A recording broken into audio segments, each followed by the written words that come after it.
Airbags are the one piece of car safety equipment nobody questions. You don't check if your airbag is working before a road trip.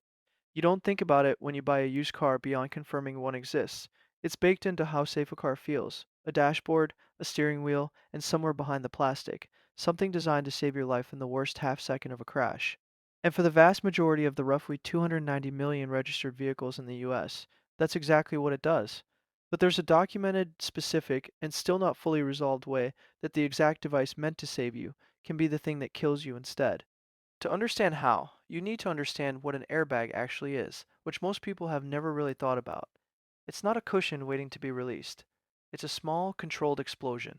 When a crash sensor detects a sudden deceleration consistent with an impact, it sends an electrical signal to an igniter packed against a solid propellant.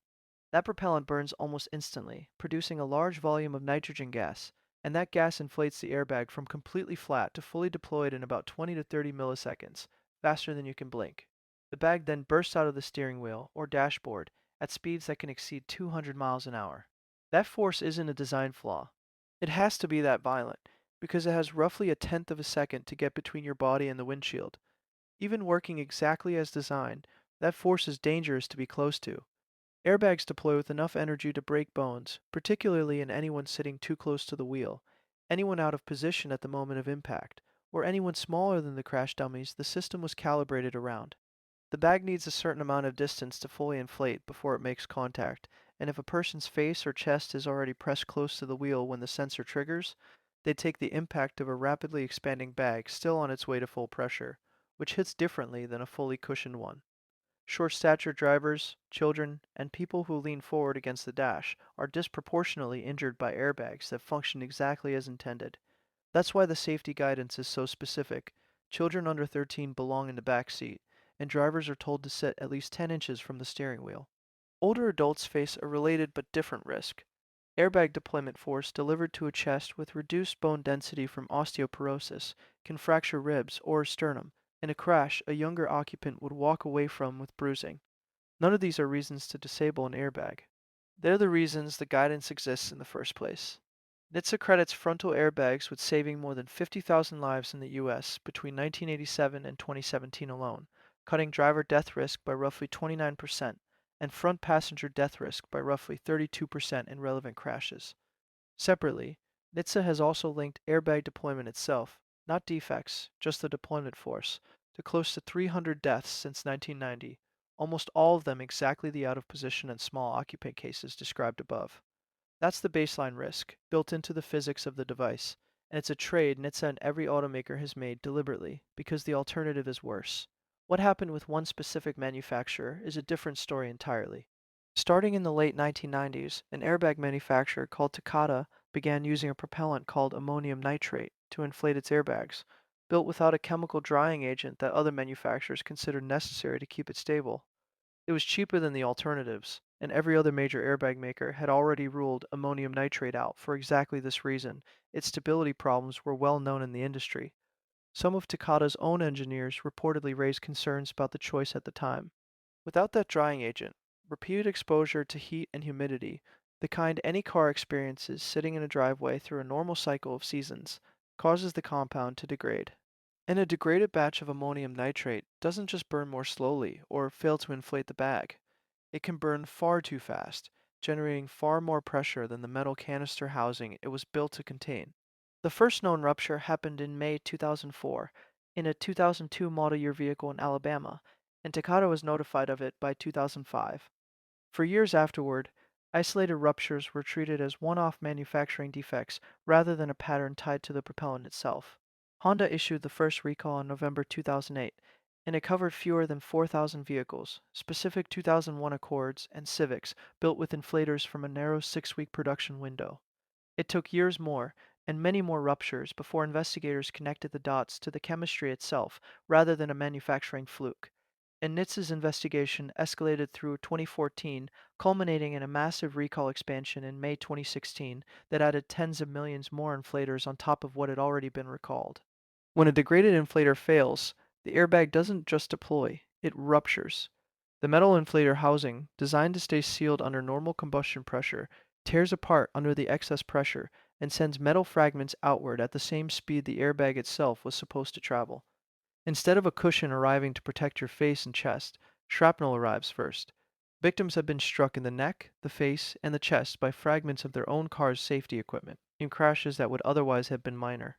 Some of the resulting injuries have been described by trauma surgeons as resembling wounds from an explosive device, because mechanically, that's close to what happened. A safety system built around a controlled explosion had an uncontrolled one instead. The scale of this took over a decade to become fully clear.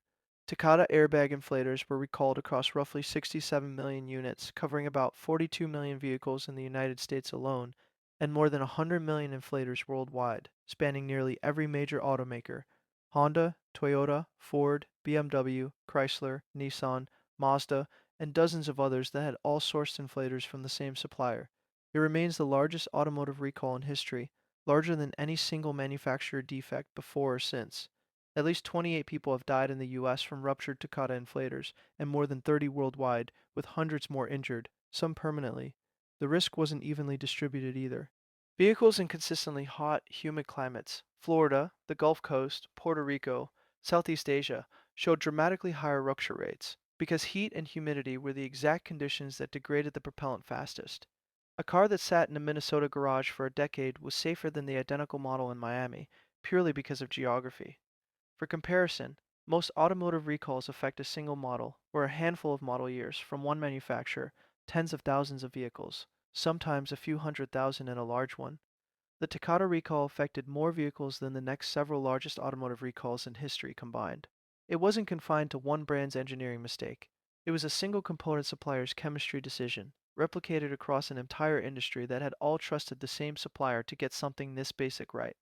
Takata knew about the defect internally years before it became public, and evidence that emerged during subsequent investigations showed the company had manipulated test data to obscure early signs of the problem. Once the scale became undeniable and the financial liability grew into the tens of billions of dollars, Takata's U.S. subsidiary filed for Chapter 11 bankruptcy in Delaware in June 2017, with the parent company filing for similar protection in Tokyo the next day. Its viable operations were sold off for $1.6 billion to Key Safety Systems, a different company that continues the recall repair process under new ownership. And the recall still isn't finished. Millions of vehicles in the US, many of them older, cheaper used cars more likely to be owned by people without the means or awareness to chase down a dealership recall notice, are still on the road with unrepaired, potentially degraded inflators sitting behind their steering wheels right now. The used car market makes this worse in a specific way. A car that's changed hands 2 or 3 times since its original sale is far less likely to have its recall history follow it. The original owner might have received a recall notice by mail and ignored it, or moved without a forwarding address. The next owner never got a notice at all, because a dealership or DMV registration doesn't automatically flag an open safety recall the way it flags something like an expired inspection. The highest risk vehicles NHTSA has specifically flagged as do not drive include 2001 to 2005 Honda Civics, 2001 to 2007 Honda Accords, certain Chrysler 300s and Dodge Chargers, Magnums and Challengers, specific BMW 3 Series, 5 Series, and X5 models from the early 2000s, and 2006 Ford Rangers and Mazda B Series pickups. Nearly all of them are now older, cheaper used vehicles, exactly the kind bought by first-time drivers and buyers on a tight budget, the people least likely to have heard about a defect that made headlines over a decade ago. None of this changes the basic math on airbags overall. They remain one of the most effective vehicle safety technologies ever introduced, and the Takata defect, as catastrophic as it was, affected a specific propellant chemistry used by one manufacturer over roughly a 15-year window, not airbags as a category. The vast majority of airbags and the vast majority of cars have never used ammonium nitrate at all, and continue to do exactly what they were designed to do, saving far more lives than the defect has cost. This isn't a reason to fear the device sitting in your steering wheel. It's a reason to find out, specifically, whether yours is one of the affected ones. That check takes about 30 seconds. NHTSA runs a free VIN lookup tool at NHTSA.gov, and typing in your car's 17-character vehicle identification number tells you immediately whether it's subject to an open Takata recall. If it is, the repair itself is free. A dealership swaps the inflator for a corrected version at no cost to you, regardless of whether you're the original owner or bought the car used. Millions of car owners have never run that check, because nothing about their airbag looks wrong, and nothing will, right up until the moment it isn't.